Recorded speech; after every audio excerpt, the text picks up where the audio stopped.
कशा आहात सगळेजण? आशा करते तुम्ही सगळेजण ठीक असाल, खूप खूप आनंदी असाल. तर आता वाजलेत दुपारचे किती वाजलेत? 3:45. आणि हे बाळ बघा, ह्या बाळाने आज शाळेला दांडी मारली. का शाळा बुडवली अभि? का दांडी मारली शाळेला? अभिच्या शाळेत ना आज ग्रँड पॅरेंट्स डे होता आणि माझे जे सासरे आहेत त्यांना काही गाडी चालवता येत नाही आणि मग ते दोघं जण कसं जाणार, यांना त्या दोघांना घेऊन शाळेत जावं लागलं असतं आणि एकट्या मुलांना ते येऊन देत नव्हते. त्यामुळे म्हटलं अभि तू घरीच राहा आणि अभिची मज्जा झाली आहे की नाही अभि? हा टी शर्ट त्या दिवशी फर्स्ट क्राय वरून मी टी शर्ट ऑर्डर केलेले ना, त्या सेट मधला हा टी शर्ट आहे. थोडेसे मोठे होत आहेत अभिला पण छान वाटत. तुला आवडलं का अभि टी शर्ट? जाऊ दे, आधीचा काही मूड नाही आपल्याशी बोलायचा. परवा दिवशी साड्या आणल्या होत्या, कालच्या व्हिडिओमध्ये मी तुमच्यासोबत ते शेअर केलेलंच आहे. तर ब्लाऊज पण इथे कट करून ठेवलेत. यांना मला अस्तर आणायचे आणि त्यानंतर मी ब्लाऊज शिवेल. तर साड्या माझ्या घेऊन आलो. आज असं प्लॅनिंग आहे की संध्याकाळी जाऊन अभिचे कपडे घेऊन यायचे आणि आज आहे चतुर्थी. तर गणपतीत मी पहिल्यांदाच ते तांदळाच्या पिठाचे उकडीचे मोदक जे असतात ना ते बनवले होते आणि खायला नाही भेटले, कारण की प्रसाद नैवेद्य म्हणून मी ते सगळ्यांना प्रसाद म्हणून वाटून टाकले. एकच मोदक खायला भेटला होता आणि मला तो एवढा आवडला ना मोदक. तर आज म्हटलं चला उकडीचे मोदक बनवूया. तर काय दिलं नाही तुला? दिला होता की रे, खोटं बोलतो का दिला नाही म्हणून? गणपतीमध्ये त्यालाच आठवण आहे की मोदक दिलाय की नाही आणि मला भांडतोय. तर मी काय विचार केला की आज चला चतुर्थी पण आहे आणि मोदक पण होतील, खायला पण भेटतील, तर मोदक बनवूया. आणि बऱ्याच दिवस झालं ना मला सगळेजण खूप जणी पिठाच्या गिरणीविषयी विचारतायत की तुझ्याकडे जी आटा चक्की आहे त्याच्याविषयी आम्हाला सांग, कशी आहे काय. तर डिटेलमध्ये मी तुम्हाला सांगते की कशी आहे काय प्रॉब्लेम आहे वगैरे वगैरे. तर चला, तर इथे ही ठेवलेली आमची पिठाची गिरणी. आता यावरती मार्शल लिहिलंय पण माझ्या भैयाचं म्हणणं आहे की हे मार्शल काही ब्रँड नाहीये, कोणीतरी तयार करतं, म्हणजे जे घरगुती वगैरे असतील तिथं मार्शल लिहिलं जातं. तर हे कोणतं बघा तुम्ही वाचून. तर तिथून आम्ही ही गिरणी घेतलेली आहे आणि या गिरणीला घेऊन आता 10 वर्ष कंप्लीट झाले. तर 10 वर्षापूर्वी घेतली. तसा काही प्रॉब्लेम नाहीये, एकदम छान चालते. यामध्ये एवढ्या सगळ्या चाळण्या आल्यात पण एवढ्या सगळ्या चाळण्यांचा वापर होत नाही, आपल्याला 1-2च लागतात. किती कॅपॅसिटी आहे वगैरे ते सगळं मला नाही माहिती. तर या बरणीच ही तर सगळी माहिती दिली या गिरणीची.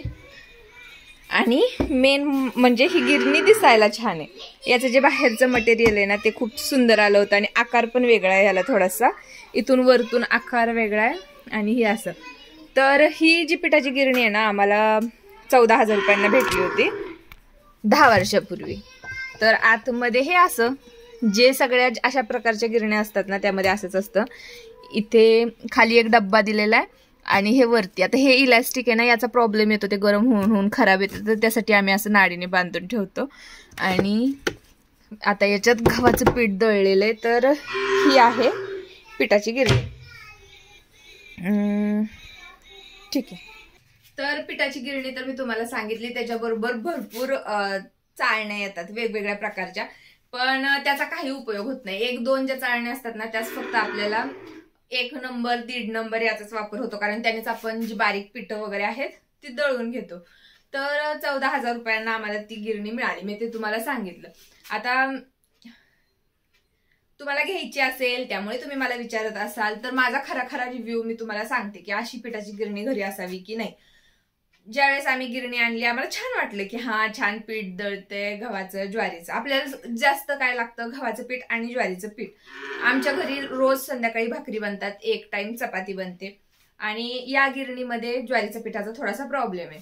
एक तर पीठ काळपट येतं आणि तुम्ही ज्या दिवशी पीठ दळताल ना त्या दिवशी छान आपल्या मऊसूद भाकरी वगैरे येतात, केल्या भाकरी एकदम छान मऊ येतात. पण ज्यावेळेस अर्धा तास 1 तास जातो, 1 तास पण नाही, तुम्ही अर्धाच तास म्हणू शकता, अर्ध्या तासानंतरच ती भाकरी अशी वातड यायला चालू होते, थोडीशी निब्बर होते.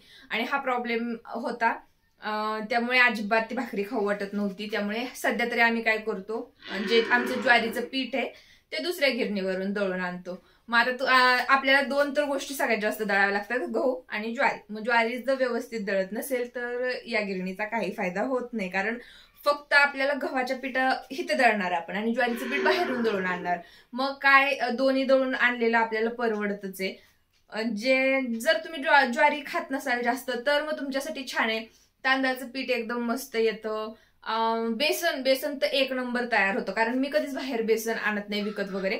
बेसन डाळ आणते मी हरभऱ्याची, घरीच दळते आणि घरी बेसन तयार होतं. तर बाकीच्या या ज्या गोष्टी आहेत, आपल्याला चकलीचं दळायचं असेल, या सगळ्या गोष्टींसाठी आपल्याला उपयोग होतो, पण त्या गोष्टी आपण काही सारखं करत नाही. आपल्याला रेग्युलर लागतं ते म्हणजे गव्हाचं पीठ आणि ज्वारीचं पीठ. आणि आता आम्हाला असं झालंय की ही गिरणी विकून टाकावी, पण जुनी कोण घेणार आहे काय माहिती. तर आता ते नवीन निघालेत, नवीन म्हणजे त्या पण बऱ्याच दिवसापासून आहेत, पण आम्ही ज्यावेळेस घेतली ना त्यावेळेस आम्हाला माहिती नव्हतं की अशी पण गिरणी असते म्हणून. तर मोठी जी पिठाची गिरणी असते त्याच पद्धतीने एक छोटी पिठाची गिरणी येते आणि त्या गिरणीवर जर गहू ज्वारी दळली तर ती मोठ्या गिरणीवर जशी दळली जाते त्याचप्रमाणे दळते, त्यामुळे त्यातून चाळ पण निघतो आणि ज्वारीची भाकरी पण चांगली होती. तर माझ्या मामांच्या घरी ती तशा पद्धतीची पिठाची गिरणी आणि त्याच्या भाकरी चांगल्या होतात. तर आम्ही पण विचार करतोय सध्या की ही गिरणी विकून वगैरे आणि तशा पद्धतीची गिरणी घेईल म्हणून, पण कधी ते नाही माहिती, पण चाललंय आमचं प्लॅनिंग. तर हे आहे. आणि आता आमची गिरणी बाहेरच आहे. बॉक्सची गिरणी आधी असे म्हणायची की बॉक्सची गिरणी यातून पीठ उडत नाही, काही प्रॉब्लेम येत नाही, त्यामुळे आम्ही ती पहिल्यांदा आतल्या घरात ठेवलेली होती गिरणी. पण जरी ते निघत नसेल तरी पण थोडं दिसत नसलं तरी पीठ उडतं आणि मग घरातली जी भांडी आहेत किंवा कुठल्या वस्तू आहेत त्यांवरती सगळ्या पिठाचा थर तयार व्हायचा आणि असं घरात पीठ जाणवायचं. त्यामुळे मग ती गिरणी आम्ही बाहेर आणली आणि बाहेर तिथे ठेवलेली आहे. तर असा आहे पिठाची चक्कीचा रिव्ह्यू. तुम्हाला जर ज्वारी दळायची नसेल तर मग खूप चांगली आहे ही गिरणी. बाकीच्या सगळ्या गोष्टी चांगल्या त्यात होतात, पण ज्वारीच्या पिठाचा थोडासा प्रॉब्लेम आहे. तर आता मला बनवायचे मोदक. आंबेमोहर तांदूळ आणलाय पण मला तो दळायचा कंटाळा आलाय. मी ना रेशनचे तांदूळ आधी दळून ठेवलेले होते, तर म्हटलं चला त्याचेच मोदक बनवून घेऊया. तुला येणार आहे का आधी?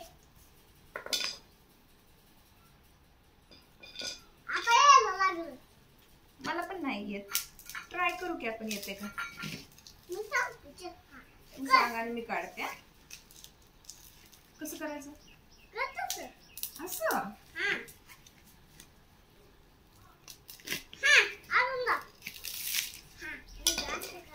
थांब मी काढते.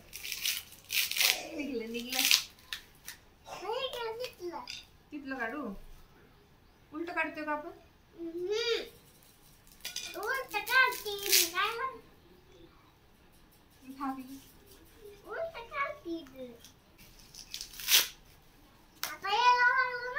यायला लागलं. बरं झालं तुम्ही शिकवलं आम्हाला, आहे का नाही? तुम्ही शिकवलं नसतं तर आम्हाला आलंच नसतं.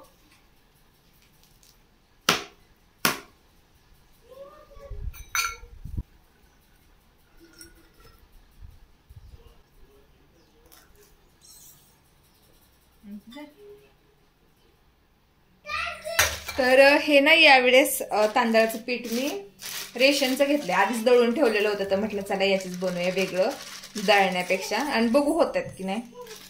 टेस्ट बहुतेक आता आपण चांगले बासमती वगैरे तांदूळ घेतले तर त्याचा टेस्ट पण चांगला लागणार आणि मऊ सुद्धा राहत असतील ते बहुतेक जास्त वेळ. पण म्हटलं बघू यावेळेस करून. अशी संपूर्ण रेसिपी नाही दाखवत बसत, कारण गणपतीच्या वेळेस मी ही सगळी रेसिपी तुमच्यासोबत शेअर केलेलीच आहे.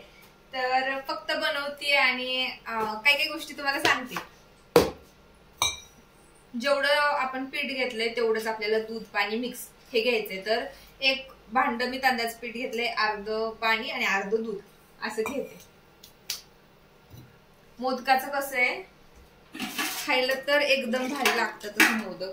मला पण म्हणजे मी पहिल्यांदा म्हणजे मी बाहेरचा पण कधी खाल्ला नव्हता उकडीचा मोदक असा, तांदळाचा आणि कुणाचा सुद्धा खाल्ला नव्हता. मी बनवलेला पहिल्यांदा खाल्लाय आणि मला तो खूप आवडला होता. तर म्हटलं चला आज बनवूयात, भारी लागतात. पण कष्ट किती आहेत. ती पाळी मी गेल्या वेळेस पाळी म्हटलं मोदक बनवताना आणि एक जणीची कमेंट आली होती की पाळी नाही ती पारी असते. अशा खूप चुका होतात माझ्याकडून, पण तुम्ही सांगितल्यानंतर राहतं आणि ते फिक्स आपल्या डोक्यात बसते की हा मी हे चुकीचं बोलले होते. असं नाही, आपल्याला असं बोलायचंय. तर निम्म पाणी निम्म दूध आणि साखर पण घालायची ह्याच्यामध्ये. जे आपण तयार करतो ना पारीचं पीठ, त्यामध्ये साखर पण घालायची, त्यामुळे एक मस्त टेस्ट लागते आपल्या पारीला पण. आणि आत फ्लेवर असतातच आपण जे खोबऱ्याचं बनवतो ते. आभीला आवडतं खूप नारळाचं पाणी. आभी आवडतं ना तुला?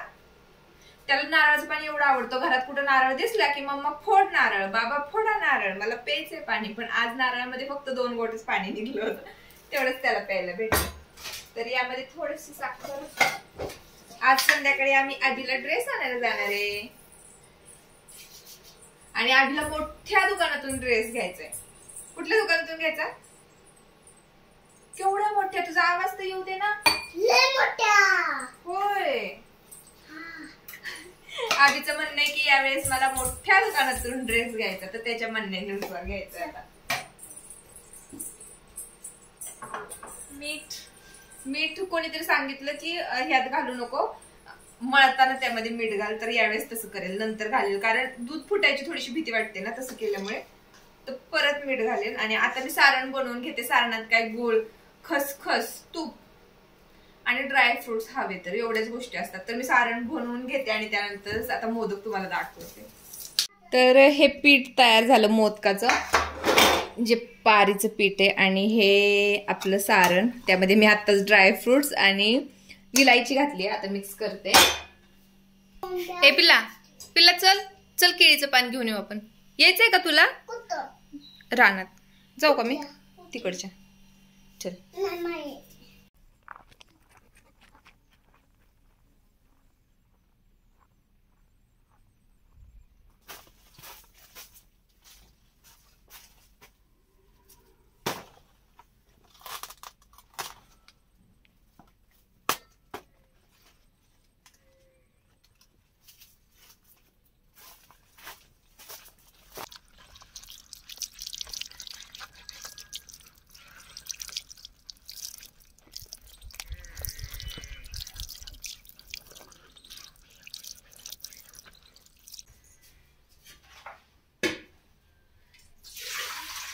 मला मागच्या वेळेस कोणीतरी सजेस्ट केलं होतं की हळदीच्या पानावरती मोदक शिजव म्हणजे उकड. तर मी आणलंय केळीचं पान. आमच्याकडे हळद काही पिकत नाही, त्यामुळे केळीच्या पानावरतीच आमच्याकडे मी बनवते. केळीच्या पानावर पण व्यवस्थित उकडले जातात ते. एक इनफ आहे.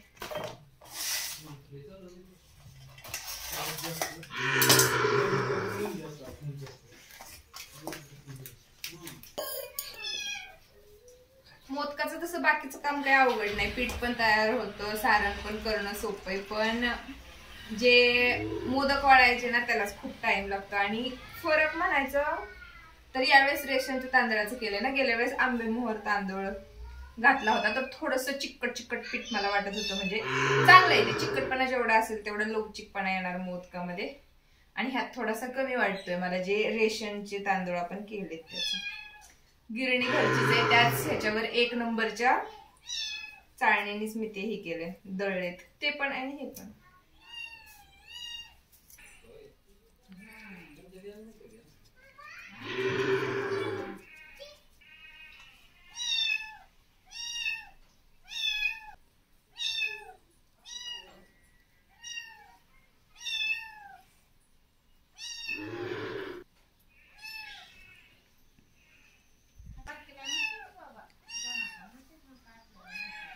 मोदक आता मी शिजत घातलेत आणि थोडासा निष्काळजीपणा, त्यामुळे थोडासा मला जास्त त्रास झाला. कारण आंबेमोहर तांदूळ मी मोदकासाठी आणलेला तसाच होता, पण दळण्याचा मला कंटाळा आलता. म्हणून म्हटलं जाऊ दे, जे रेशनचं आहे ते दळूया. बाकी ते ना पारी वगैरे चांगली तयार झाली, पण त्याला शेप वगैरे द्यायला गेलं की ते सगळं तुटायचं. आणि त्यामुळे ते मोदक बनवायलाच मला खूप जास्त उशीर झाला. आता यांचं होय नाही चाललंय. आभीला कपडे आणायला जायचंय असं मी त्यांना सांगून ठेवलं होतं की आज आपल्याला आणायचेत. पण आता बघू काय होतंय. ते आणले तर ते तुमच्यासोबत शेअर करतेच. पण मी विचार करत, म्हणजे आमचं चाललंच होतं की आता दिवाळीचा आपण बाजार पण लिहूया. तर आम्ही 3 जण मिळून लिहित होतो. ह्यांचं तर सोडूनच द्या, ह्यांना चहा सुद्धा बनवता येत नाही आमच्या यांना.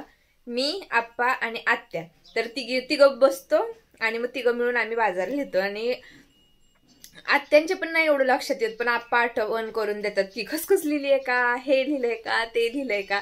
तर उलट ते असल्याचा फायदाच होतो.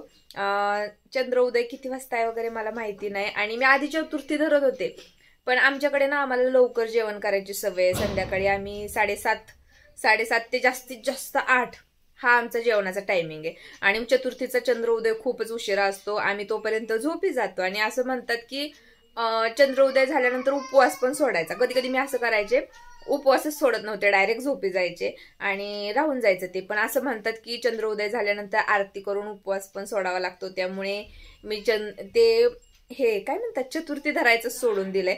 आता मोदक बनवलेत, तर त्याचा पण नैवेद्य मी लवकरच दाखवून खाणार. नाही तर आता त्यावरून मला बरेच जण कमेंट करतील की चंद्रोदय व्हायच्या आधीच कसा नैवेद्य दाखवला, आधीच कसं खाल्लं.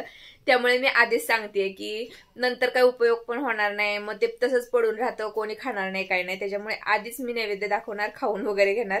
तर दाखवते तुम्हाला मोदक कसे झालेत ते. दिसायला तर ठीकठाक झालेत, आता टेस्टला कसे झालेत बघू. थोडेसे असे क्रॅक्स गेलेत आता त्यातून. तांदळाचं पीठ बनवलं होतं ना, ते बरचसं पीठ शिल्लक राहिलं आणि एक नारळाचं जे खोबरं होतं तेवढ्या सगळ्याचे मी सारण बनवले. तर तेवढ्याचे जेवढे मोदक झाले तेवढे बनवले. तर 11 मोदकांचा नैवेद्य दाखवते, बाकी 1-2 शिल्लक राहते बहुतेक. आणि मोठे मोठे झालेत चांगले. नंतर मी थोडेसे छोटे करायला घेतले, कारण मला वाटायला लागलं की खूप मोठे मोठे होत आहेत की काय. तर 6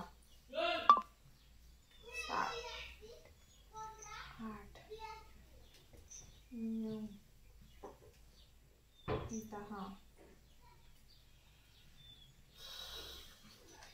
आणि 11. तर हे झाले 11 मोदक आणि हे 3 14 मोदक झालेत. आता देवाला नैवेद्य दाखवते, म्हणजे खायला पण कोणाला खायचे असेल ते खातील. मला मागच्या वेळेस कोणीतरी कमेंट केली होती की स्वामींचा फोटो आहे तो लपवून ठेवल्यासारखा दिसतोय. तर देवाच्या फ्रेम्सच आमच्या देवघरात खूप झाल्यात, सासूबाईंनी वगैरे त्या आणलेल्या. तर आता ठेवायलाच त्यांना जागा पुरत नाहीये, काय करावं ते समजत नाहीये. त्यामुळे थोडेसे मी आता खाली ठेवल्यात. देवाला नैवेद्य वगैरे दाखवून घेतला आणि मोदक टेस्टला छानच झाले होते, काही वाईट नव्हते. शेवटी होय होय होय होय म्हणले आणि आमचं जायचं कॅन्सलच झालं. यांचं काम होऊन घरी येईपर्यंत यांना उशीर झाला. आणि मला आल्यानंतर म्हणत होते, त्यांना वाटलं आता मी ओरडेल म्हणून आले की म्हटले चल जाऊ, पण 7:30 वाजले होते. म्हटलं आता इतक्या उशिरा कुठं जायचं. आणि यावेळेस मी म्हटलं होतं की आभीला घेऊन पण शॉपिंग करण्यासाठी जायचं, कारण दरवेळेस ना मीच त्याचे कपडे घेऊन येते, असं त्याला घेऊन आम्ही कधी जात नाही. तर यावेळेस म्हटलं त्याला पण घेऊन जाऊया, म्हणजे त्याला पण थोडासा आनंद वाटेल. तर म्हटलं आजचं तर राहिलं, आता आज यांनी जाणार पुण्याला, उद्या येणार नाहीत, परवा दिवशी येणार आहेत. मग बहुतेक आम्ही परवा दिवशी आभीचे कपडे घेऊन येऊ. आता संध्याकाळी मी मम्मीकडे पण गेले होते, पण ते काही शूट केलं नाही. चला पुढचा ब्लॉग आपला ब्लाऊज वरतीच असेल, मी माझ्या ब्लाऊजचे पॅटर्न वगैरे तुम्हाला दाखवणार आहे. तर भेटूया त्याच ब्लॉग मध्ये, तोपर्यंत बाय.